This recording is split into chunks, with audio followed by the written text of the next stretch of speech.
Polito. E a gente começa falando de uma intenção que pode mudar os rumos de uma investigação que vem acontecendo há algum tempo lá para os lados de Brasília. O tenente-coronel Mauro Cid, ex-ajudante de ordens do ex-presidente Jair Bolsonaro, confirmou ao Supremo que quer fechar, sim, um acordo de delação premiada com a Polícia Federal. Cid, Eduardo, esteve no STF e foi recebido pelo juiz auxiliar Marco Antônio Vargas, que trabalha no gabinete do ministro Alexandre de Moraes. Esse juiz auxiliar recebeu um documento chamado de intenção, no qual o ex-ajudante de ordens da Presidência da República manifesta formalmente a sua disposição em fechar um acordo de delação premiada. Bom dia para você. Bom dia para todo mundo. Ô Júlio, é aquela história. Eu aprendi que em briga de marido e mulher, a gente não mete a colher. Hoje isso mudou, porque há uma violência contínua e inexplicável de homens contra mulheres. Então, se houver princípio de agressão, quem puder deve intervir. Agora, enquanto estiver no campo da desavença verbal e não ofensiva, eu acho que continua valendo. Briga de marido e mulher, você não entra. Sabe por quê, Júlio? Você entra, os dois amanhã refazem, né? Fazem as pazes e você fica inimigo dos dois. Mesma coisa na política. Mesma coisa na política. Ontem nós tivemos 7 de setembro, em que a turma do Bolsonaro estava falando, fica em casa, e a turma da esquerda falando, vamos para a praça. E isso era totalmente diferente ano passado. Agora nós temos uma delação premiada que a turma da esquerda fazia biquinho para ela, que está esfregando as mãos, vem, e o outro lado falando, eu, como sempre, como disse antes, e continuo achando, eu acho muito bom, quanto mais houver esclarecimento, melhor. Tomara que o Mauro Cid chegue lá e diga tudo o que tem para dizer e que os responsáveis sejam punidos exemplarmente. Agora, gato, como é que é o negócio do gato que tem medo de água fria? Gato escaldado? Gato escaldado tem medo de água fria. Eu sou obrigado a acreditar que essa delação pode resultar no maior impacto, maior mídia, e daqui a uns tempos chega lá o ministro do Supremo, ligado ao Bolsonaro, e fala assim, não vale nada. Ué, eu estou errado? Leonardo Bortolito, geralmente como é que chama, meu Deus do céu? A tal da delação premiada. Estou tentando achar que eu estava lembrando sobre leniência. Leniência com empresas, né? Porque é sexta, no meio do feriado. Depois do feriado. Sexta que parece segunda, mas que na verdade é véspera de sábado. Então, um vai ter que ajudar o outro. Vai ter. Vamos com fé aqui. Estava lembrando só da palavra leniência, mas depois eu lembrei que leniência é somente com empresa, né? Então, essa delação premiada, Bortolito, ela só vale se ela vier acompanhada de alguns documentos, porque algo precisa ser provado. E essa escala precisa ser a pessoa que está abaixo, vou falar algo de quem está acima de mim. E aí a gente olha para ex-presidente da República e ministros. Bom dia. Bom dia para todo mundo, sempre uma alegria estar aqui. É exatamente isso, Júnior. Vai valer se o ministro Alexandre de Moraes aprovar. Quando ele for aprovar ou negar, ele vai estar atento a justamente esses condicionantes, se elas se cumprem ou não na intenção de Mauro Cid. Eu vou fazer aqui expor o meu sentimento. Eu acho que não virá nada muito alto ao ponto do ministro Alexandre de Moraes se emocionar e ficar feliz e satisfeito com a intenção. Você está querendo dizer que não vai chegar no Bolsonaro, seria isso? Acho que não. Acho que não. Eu acho que, desde o começo, quando eu fiz o primeiro comentário disso, fiz aqui na Itatiaia, eu sempre tive a impressão de que isso é uma maneira de vir esquentando e destroçando o ex-presidente. Então, isso tem que continuar por muito tempo, tem que se alongar, para sempre ser notícia e informação, mas de verdade não acredito que vá chegar até o topo da pirâmide. E ainda acrescento, assim como Eduardo, tenho minhas dúvidas, se porventura chegar, se isso vai persistir, porque infelizmente estamos em tempos de reescrita da história para tudo que acontece no nosso Brasil. Ô Rita Mundim, te dando bom dia, te pedindo análise aí em torno dessa intenção do ex-ajudante de ordens. Bom dia. Bom dia, Júnior. Bom dia a todos. Eu fui bem contemplada aí com a fala do Eduardo, do Bortolito, mas eu, como cidadã, eu me dou o direito de ficar indignada diante, né, do que aconteceu com o que o Toffoli fez em relação a toda a delação premiada da Odebrecht. Eu só espero que a justiça continue cumprindo o seu papel, principalmente o STF continue com seu papel de guardião da Constituinte, para que a gente não tenha uma democracia da toga.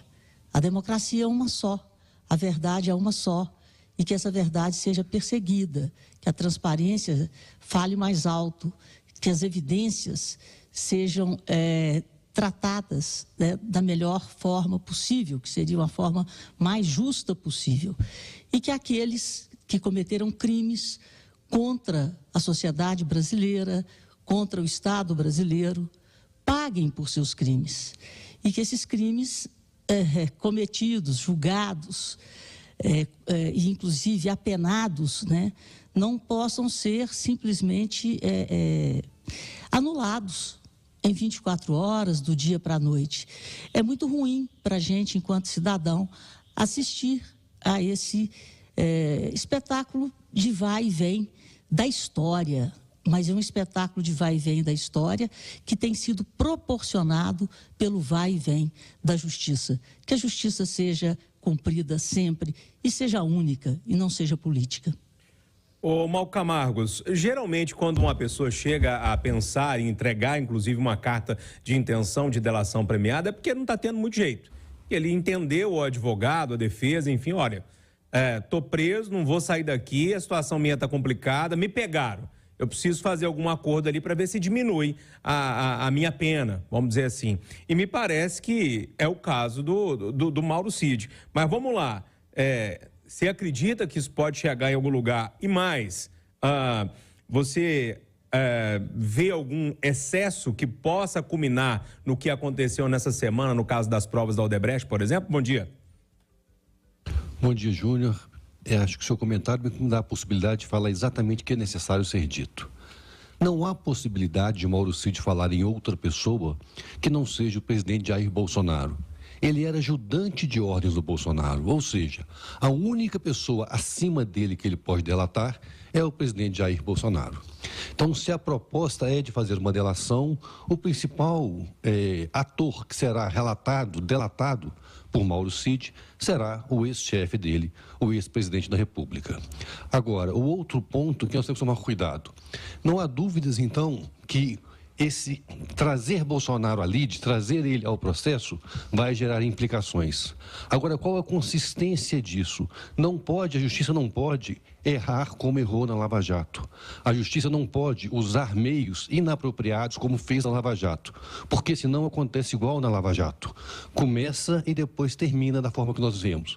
É necessário, então, que a justiça tome cuidado e que levante provas consistentes, sem coagir testemunhas, sem ameaçar pessoas, sem pegar provas falsas, como foi na Lava Jato, julgando num fórum apropriado, como não aconteceu na Lava Jato, tendo juízes imparciais, o que não aconteceu na Lava Jato.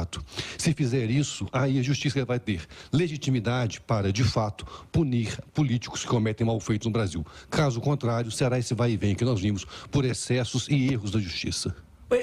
Júlio, com o respeito de sempre ao mal, quando ele fala que tem que ter procedimento como não teve na Lava Jato, eu pergunto, não está faltando?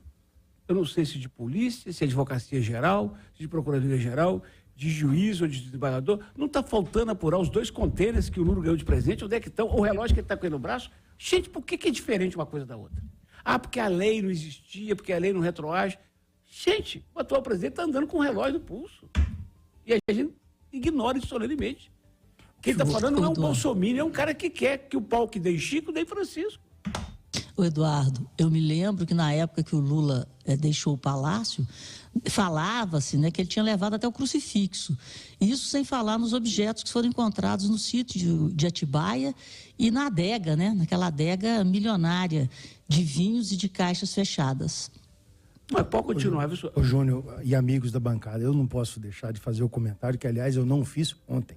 Com a medida do ministro Dias Toffoli, o sentimento que eu tenho é o seguinte: a legislação do jeito que tem, do jeito que está proposta, não consegue pegar ninguém.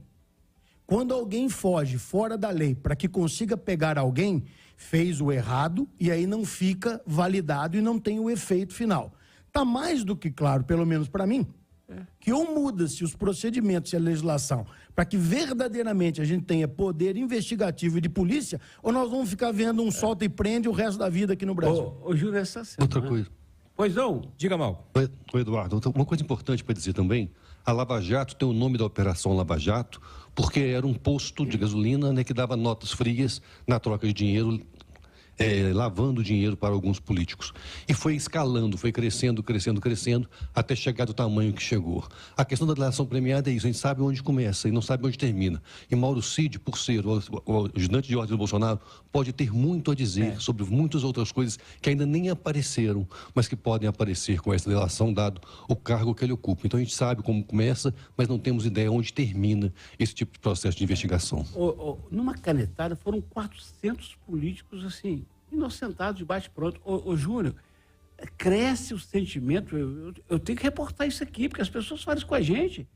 Cresce o sentimento, quem tem dinheiro, contrata um bom advogado, se o advogado vê que tem chance de inocentar, inocenta, senão protela até que algo extra-humano aconteça e fica tudo 0 a 0. Mas lembrando que nós não E o podemos pior, ficar né? tratando o sintoma, nós temos que tratar a doença. A doença é que o arcabouço de legislação e procedimentos, tanto da polícia que investiga, como de quem tem que perseguir o rito correto, não é o suficiente e correto para poder prender as pessoas que precisam ser presas. E quem tem que mudar quer? Boa pergunta. Você quer arrematar, Rita? Não, eu ia reforçar o que o Bortoleto está falando e que o Eduardo está falando. Então, esse sentimento de impunidade, de indignação, ele cresce porque o exemplo vem daquelas pessoas que nós escolhemos para nos representar. Então, ele é muito mais forte. Então, quando o exemplo vem dos políticos, aí o negócio dói muito mais, porque estão roubando dinheiro de todos os brasileiros. As operações dizem respeito a prejuízo à nação, aos brasileiros. Esse prejuízo é prejuízo à educação, é prejuízo à segurança, à saúde. Então, é uma coisa assim, muito... Dói demais na alma essa impunidade. E depois de 514 anos aparece um grupo disposto a fazer a ordem do 3, estão querendo prender o grupo. Deixa eu só terminar com a pergunta, para a gente continuar pensando nessa história. Será que os nossos políticos querem mesmo mudar essa legislação? Eu acho que é a grande pergunta que fica para a gente pensar nisso aí. Pessoal, Júnior, rouba e não vai para cadeia. Pois é. A resposta está aí. Aqui não é um país mais para profissional, porque falava, aqui não é para amador nem para profissional. O Brasil está virando um país para ladrões. É isso, a resposta da minha pergunta é óbvia mesmo. Pessoal, seguinte, deixa eu só trazer um assunto aqui, Eduardo. Inclusive, eu não tinha nem colocado